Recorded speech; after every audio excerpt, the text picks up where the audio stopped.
My brother thought he could trick our dad during his final days, and cut me out entirely. But he didn't see what I was planning behind the scenes. The phone rang just as I was about to fall asleep. It was after midnight, an unknown number. He considered ignoring it, but something buzzed in my chest, an instinct, maybe.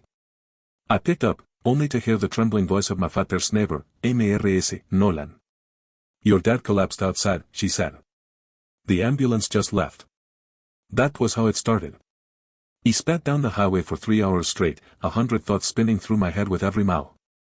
My father had always been strong, gritty, stubborn, the type who could swing a hammer at 70 and still barbecue for 10. Seeing him helpless in a hospital bed shook me in ways I didn't expect. But what rattled me more was the man sitting calmly beside his bed when I arrived. My half-brother Adam, who hadn't visited in years, was right there with a clipboard in hand, speaking confidently to the nurse as if he were next of kin. He didn't even flinch when he saw me, just stood, offered a stiff hug, and said, "Good. You made it. He needs us now." I remember thinking that his expression didn't match the situation. Too controlled, too rehearsed. He wasn't panicking, he was thriving. Within minutes, Adam took over, updating me on doctors, medications, even mentioning he had a copy of Dad's insurance cards now. Confused, I asked how they gotten access. "He'd been here for 2 weeks," he replied. He blinked. No one had told me Dad was even declining. Why didn't he call me first? My name had always been on file. That marked the first seed of doubt growing in my chest. Something felt surgically planned. He didn't scream. He didn't accuse. He nodded and sat down next to Dad. But my eyes never left Adam. The next morning, I met the head nurse while getting coffee from the hall vending machine. "You're Mr. Guayas's daughter, right?" The secondary contact, she mentioned casually. "Your brother's taken over as primary."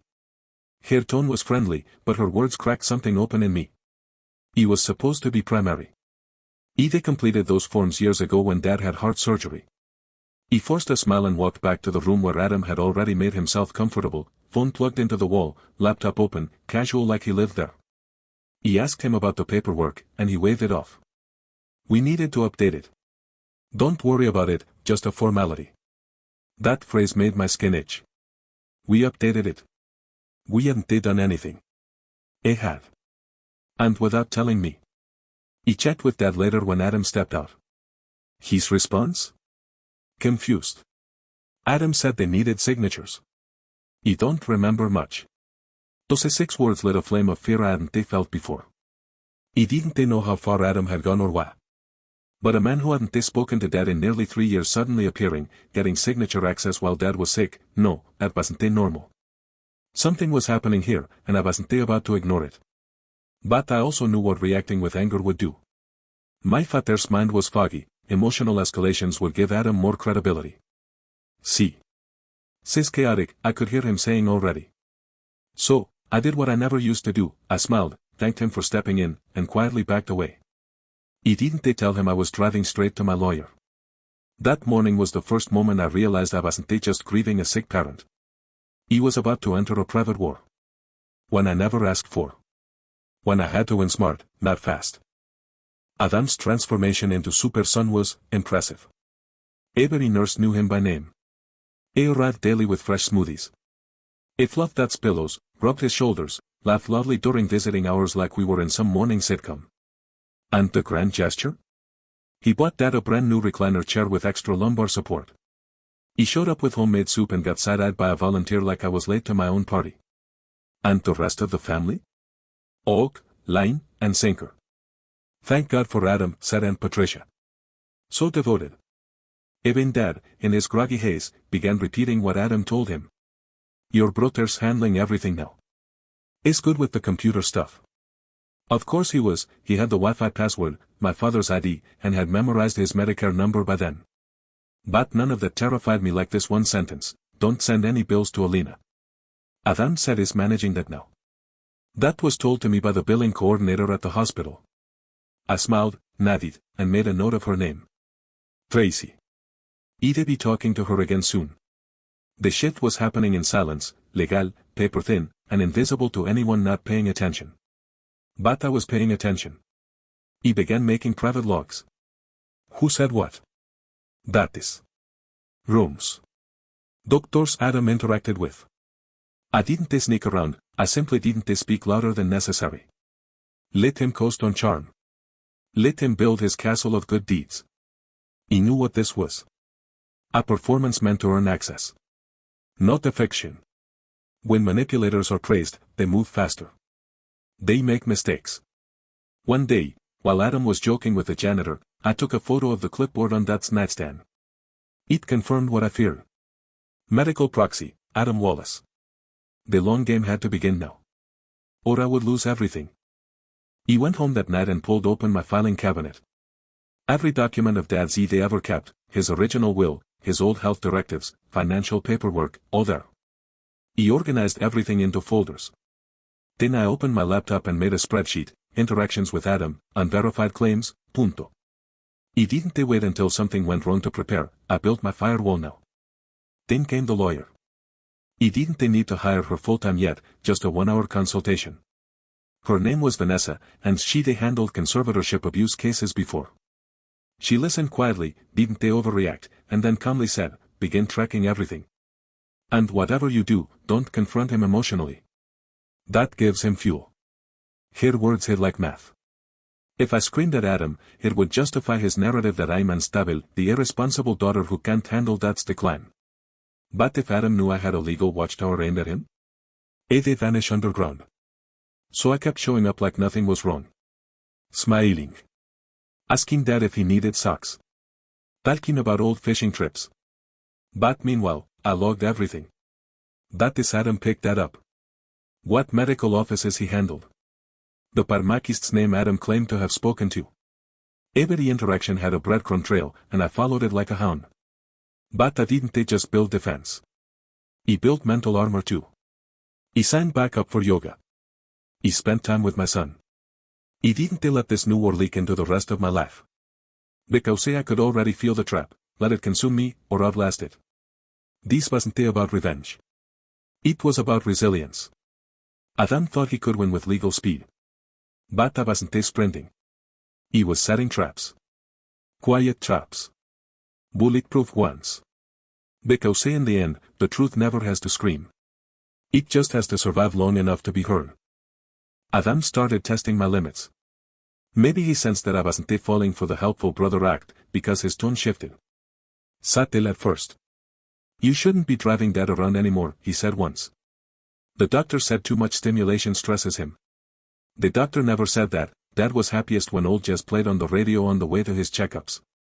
Another time, Adam told a family friend, right in front of me, Alina's having a hard time accepting everything. She's always been a bit emotional under pressure. The comment slid past like a whisper, but I caught the strategy. He was painting the frame early, me as unstable, reactive, possibly unfit to be trusted. He wanted to erupt. He wanted to scream across the room, you left for 4 years. You didn't take all. You didn't take care about that until he got money back from that land sale. But I didn't. Because it blowing up would hand him the script he was already preparing. See. She's unbalanced. Instead, I smiled. Used enough to confuse him. That was the moment I decided my greatest weapon would be silence wrapped around truth. Logic sharper than emotion. He reviewed every conversation we had and measured what version of myself he wanted me to be, then delivered the opposite. While Adam swam in fake calm, I mastered real calm. I shifted my focus entirely, prove stability, build records, preserve legacy. Not for some childish revenge fantasy, but because what I was protecting wasn't just Dad's money. It was his dignity, his autonomy, and his voice when it was starting to fade. Manipulates escalate through reaction. But if you don't escalate, they drown in their own lies with no one else to blame. Adam didn't know it yet, but his carefully built narrative would fall, because I refused to feed it. The papers came in the mail 2 weeks later. Thick formal envelopes bearing the seal of the county courthouse. Inside, a petition submitted by Adam, requesting full medical guardianship of my father. Filed 3 days prior. No consultation. No heads up. Just legal paperwork that, if approved, would give Adam full authority over every one of Dad's medical decisions, even end-of-life care. On the surface, his argument was for stability and rapid response in crisis. But Vanessa and I knew better. It was a lockout plan. One signature from a judge, and Adam could legally exclude me from every part of my father's decline. If I hadn't filed proactive objections weeks earlier, I wouldn't even have been notified until after the judgment. That's when the hedge started paying off. Vanessa had already submitted a silent motion of concern, flagging potential undue influence. That triggered a temporary delay in Adam's petition, and the court assigned a guardian ad litem to review the situation. Adam clearly hadn't expected that. It's just procedural, he said when I confronted him at the hospital. They always need extra reviews, it's nothing. But his mouth was tight, his hands clenched. The cracks were showing. The system, imperfect as it was, began to slow him down. And I kept playing the long game. Not begging. Not crying. Just showing up, calm, collected, and relentlessly consistent. I even spoke to the court-appointed investigator with courtesy, providing logs, dates, and printed screenshots of inconsistencies from Adam's stories. Every inch of prep he'd done became ammunition without needing to fire a single emotional bullet. He realized something else, though: when you stop reacting, manipulators lose the plot. Adam was playing chess against someone he thought wasn't on the board. But he'd been setting up my next move long before he made his first. And now? I had nowhere to go but deeper into the trap. At first, I thought it was just an old closet.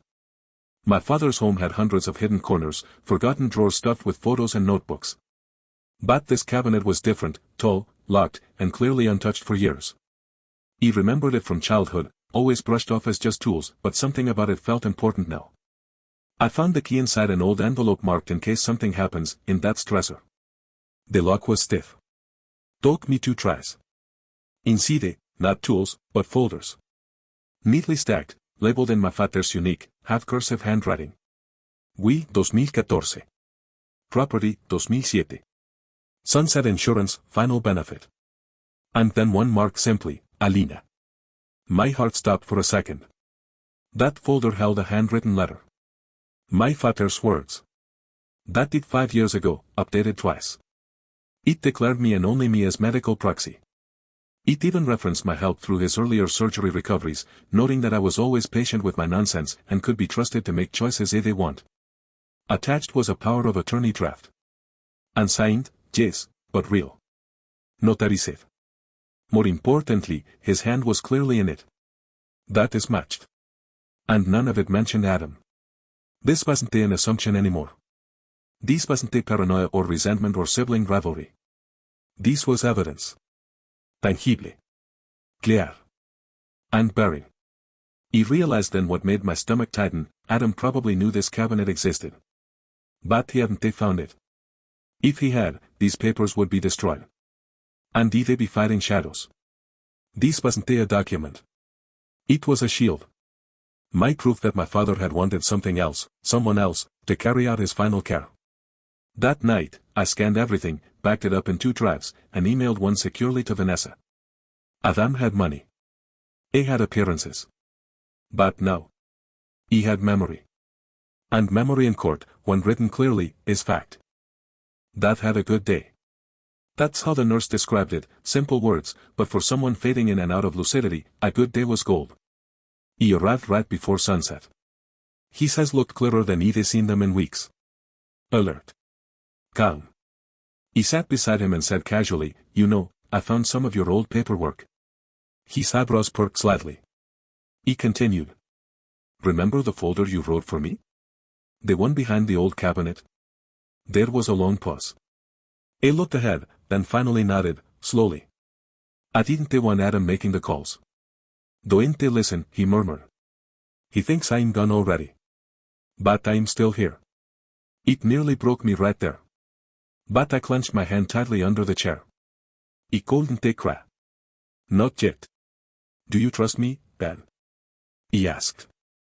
Another pause. "Always did. You don't talk to hear yourself speak. You think." He recorded none of it. Couldn't they? Didn't they feel right? But it didn't matter.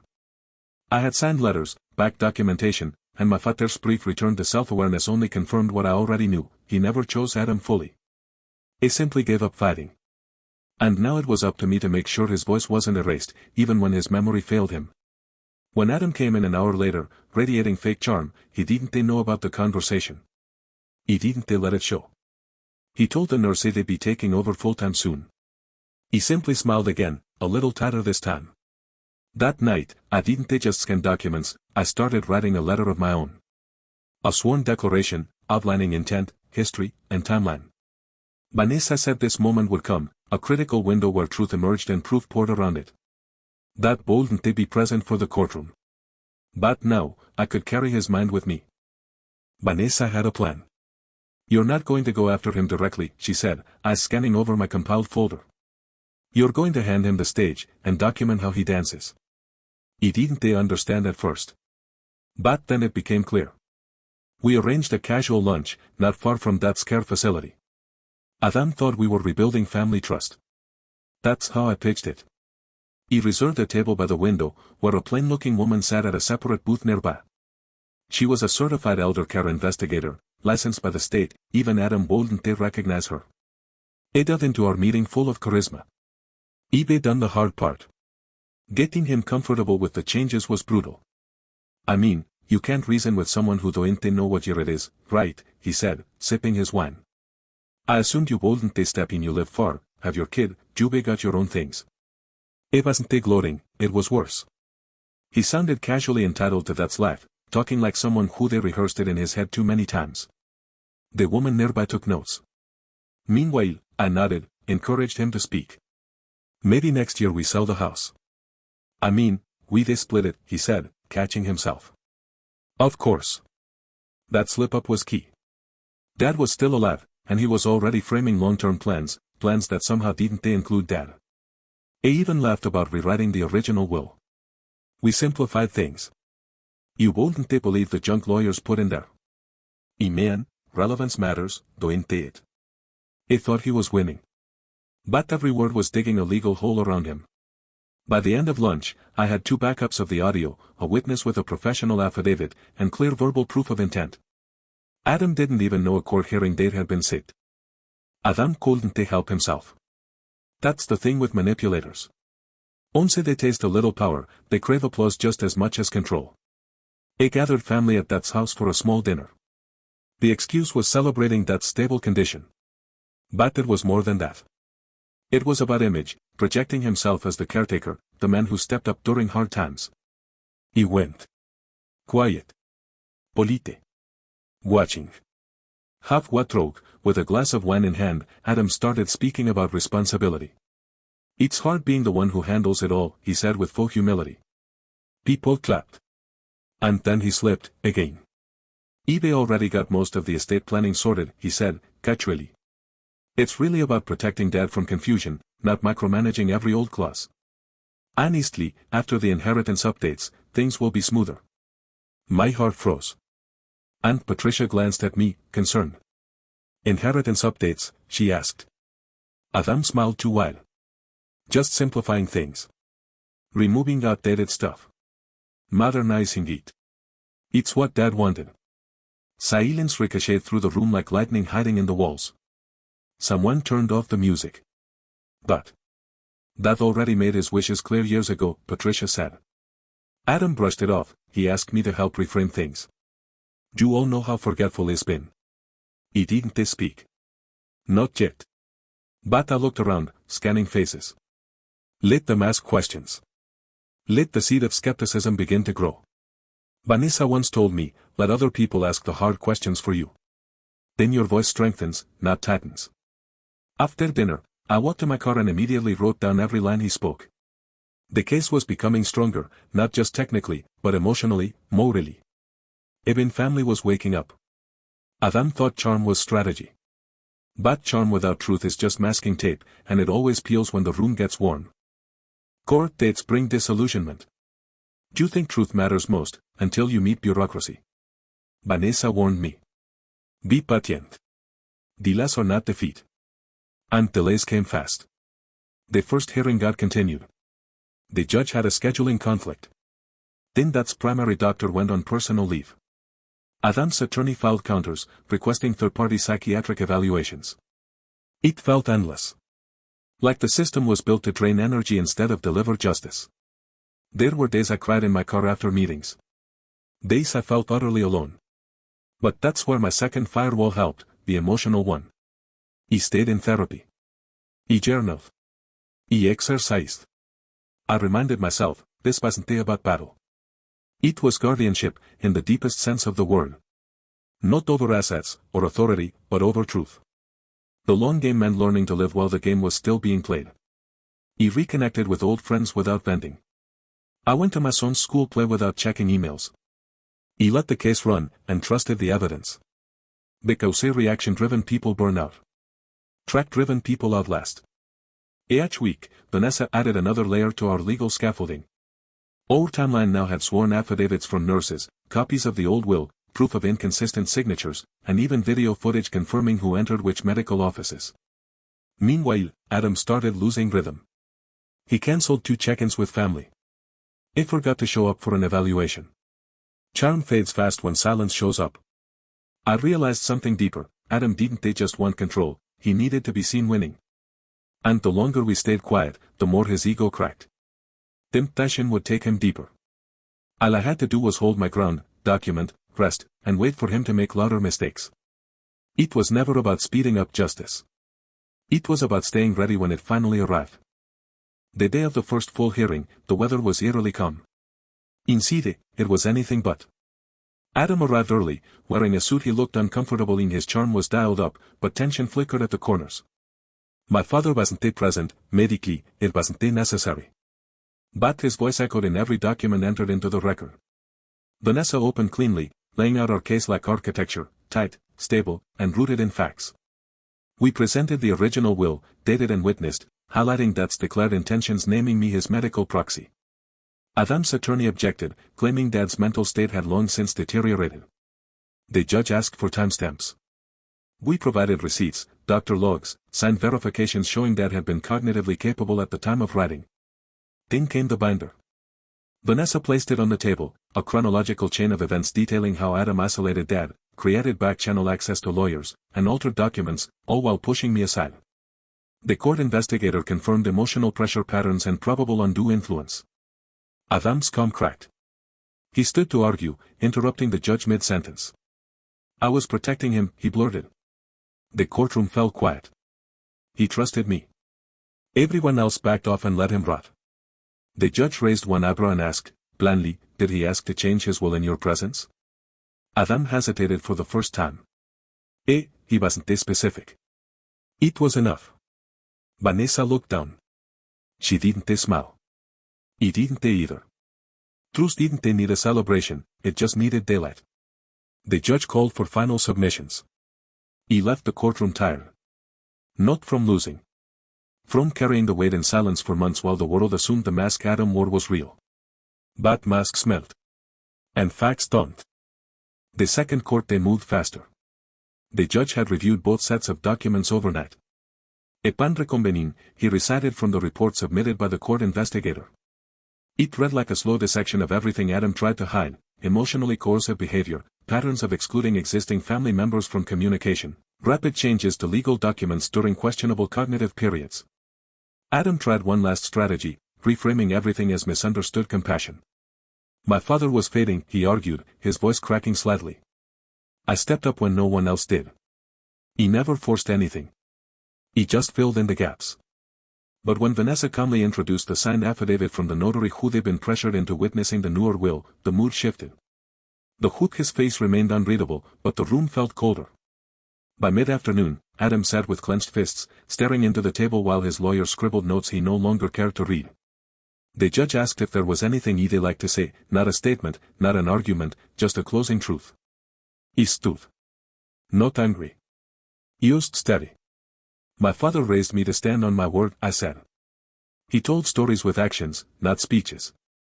I couldn't let his last decisions be overwritten by someone else's ambition. He didn't want control. He wanted clarity. Adam didn't look at me. But that was okay. Because I wasn't talking to him. He was talking to the version of my father who trusted me with his voice when he still had one. When I stepped outside that courthouse, I didn't feel victorious. He felt released. And that's the difference when truth wins quietly, it doesn't roar. It just exhales. The ruling came a week later. Mild, sealed, emotionless in delivery, but full of resolution. The judge ruled the amended will submitted by Adam inadmissible on grounds of having clear signs of undue influence and procedural manipulation. Adam's request for full guardianship was denied. In its place, court-appointed medical and financial guardianship was assigned to a neutral third party, chosen by the state. No family member would control anything from that point forward. The original will, the one drafted 5 years prior and stored away in Dad's cabinet, was reinstated. My role as medical proxy was acknowledged, but shared supervision would remain in place while Dad's condition persisted. He agreed. He didn't need full control. He never did. I just needed proof that my father's wishes hadn't been erased behind his back. The financial share? A split the way Dad had written it long ago, modest for each child, with most assets directed into a foundation they always talked about starting. Adam didn't fight it. He didn't show up for the final signature session. He heard through my aunt that he left town for good a month later. Moved south under the guise of finding new beginnings. He didn't chase that story. He had my own life to rebuild. He returned home. Hugged my son tighter. Went back to my job and found comfort in the uneventful rhythm of ordinary days. My father remained under excellent care, quiet but at peace. When I visited, he sometimes recognized me, sometimes didn't. But I'd still hold his hand. And if he asked the same question 3 times in a row, he'd answer it 4 times, with patience. The way he used to answer mine as a kid. Because that's what legacy really is. Not the money. Not the house. It's presence. Memory. And no one can steal what you continue to honor. People ask me if I regret anything. If I ever wish I had confronted Adam sooner, louder, messy. And maybe 5 months ago, I maybe said yes. I maybe wanted that slam of justice, that movie scene moment where I expose him in front of everyone and make him beg for forgiveness. But it is what playing the long game taught me, real peace don't come from punishing others. It comes from protecting your peace even in the presence of betrayal. If I had fought Adam emotionally, if I had shouted, accused, or tried playing fire with fire, I would become just another chaotic character in the story. But I chose something else, strategy. Documentation. Mental clarity. Boundary within grief. And because of that, I got something more valuable than revenge ever offers, proof that I was never wrong about my father, and that I could be the daughter he trusted, even when he couldn't say it out loud anymore. People think legacy is about butts printed on a piece of paper. But it's not. It's about how people remember the truth, who stood by when it mattered, who listened without being loud, and who cared enough to stay when there wasn't anything left to gain. He didn't win by force. He won by facts, paciencia, and restraint. The way good people win when they refuse to lose themselves. So no, I don't regret staying quiet when Adam got noisy. I don't regret not accusing him in the hallway or slapping the wool out of his hand. He played the long game, not to break him, but because my father deserved dignity in a world that tried to twist it into paper and power. That's the win I needed. That's the kind of ending no one can rewrite. Sometimes, the real victory is not letting yourself lose, even if the other person wins with a lie. If you've ever felt something like this, please let me know in the comments. I read every comment. If this story touched your heart, please give it a like. Don't forget to share it with someone close to you, they might need to hear it too. And if you want to hear more such real stories, subscribe to the channel. See you in the next story.